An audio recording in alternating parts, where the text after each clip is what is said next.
Assalamualaikum warahmatullahi wabarakatuh. Perkenalkan, nama saya Muhammad Lutfi Jailani, asal kelompok 1 yaitu Cactaceae. Nama ilmiah saya Laphophora williamsi. Di sini saya akan menjelaskan tentang pembuatan bayi tabung dalam bidang kesehatan. Kehadiran seorang anak dalam keluarga memberikan sebuah arti yang berbeda, tempat mencurahkan kasih sayang, sebagai penerus garis keturunan dan menunjang kepentingan dunia dan akhirat bagi kedua orang tuanya. Keberadaan anak dalam keluarga merupakan sesuatu yang sangat berarti. Anak ini memiliki arti yang bermakna, merupakan penyambung keturunan sebagai investasi masa depan, dan anak merupakan harapan untuk menjadi sandaran dikala usia lanjut. Ia anggap sebagai modal untuk meningkatkan peringkat hidup sehingga dapat mengontrol status sosial orang tua. Anak merupakan pemegang keistimewaan orang tua. Waktu orang tua masih hidup, anak sebagai penenang, dan sewaktu orang tua telah meninggal, anak adalah lambang penerus dan lambang keabadian.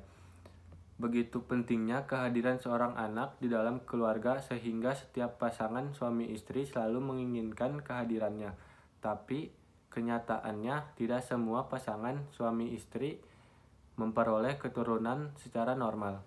Banyak ditemui di lapangan bahwa setelah sekian lama menikah, pasangan suami istri belum juga mendapatkan keturunan walaupun sudah berusaha dengan berbagai cara. Hasil penelitian apabila dipresentasikan dalam bentuk angka kurang dari 10% dari pasangan suami istri tidak dikaruniai keturunan, sedangkan kecil kemungkinan bagi mereka melakukan adopsi anak. Penyebab infertilitas ini kira-kira 40%, karena kelainan pada pria 15%. Karena kelainan pada leher rahim 10%, karena kelainan pada rahim 30%, karena kelainan pada saluran telur dan kelamin peritoneal 20%, kelainan ovarium 5%, karena hal lain-lain, dan kejadiannya totalnya melebihi 100%. Karena kira-kira 35% suami istri terdapat kelainan yang multiple. Dewasa ini ilmu dan teknologi di bidang kedokteran mengalami perkembangan yang sangat pesat, serta memberikan dampak positif bagi manusia, yaitu ditemukannya cara baru dalam memberikan jalan keluar bagi pasangan suami istri yang tidak dapat memperoleh anak secara alami, yang dalam istilah kedokteran disebut dengan fertilisasi in vitro atau lebih populer dengan istilah bayi tabung. Sebagian penyebab infertilitas dapat diatasi dengan pengobatan maupun operasi, sedangkan infertilitas yang disebabkan karena kegagalan inseminasi, pembuatan fertilas, kehamilan, persalinan, dan kelahiran hidup normal, ternyata dapat diatasi dengan cara buatan artifisial. Cara-cara tersebut antara lain inseminasi buatan, pembuahan dalam penyuburan atau pembuahan dalam pemindahan janin atau penanaman janin. Metode bayi tabung dapat dilakukan dengan 7 cara. Ketujuh cara tersebut adalah sebagai berikut.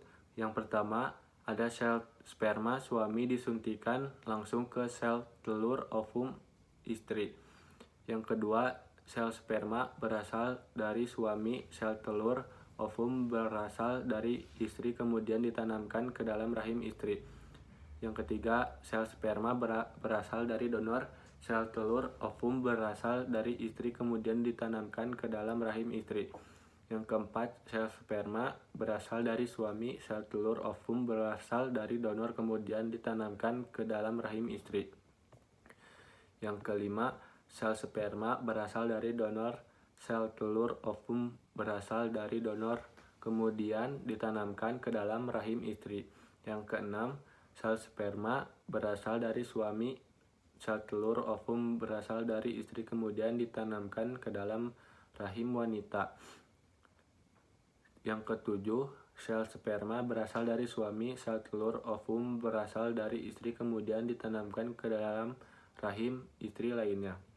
Hakikatnya, proses bayi tabung bertujuan untuk membantu pasangan suami istri yang tidak mampu melahirkan secara alami yang disebabkan karena kelainan pada tubuhnya, yaitu endometriosis atau radang pada selaput lendir rahim.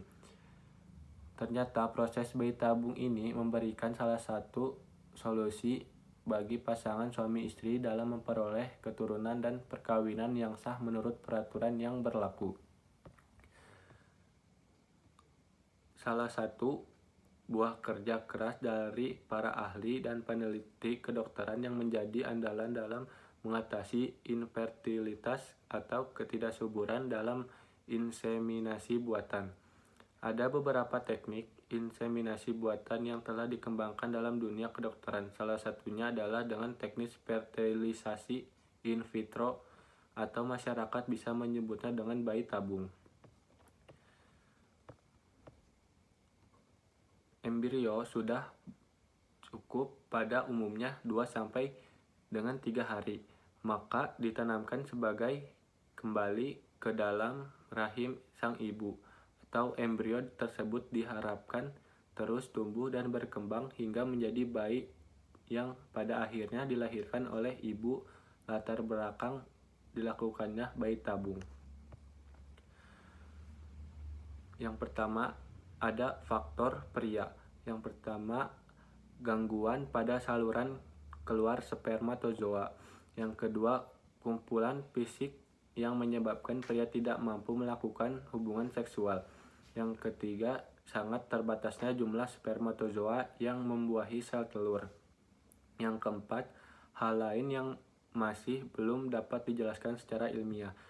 Yang kedua, ada faktor wanita. Yang pertama, ada gangguan pada saluran reproduksinya.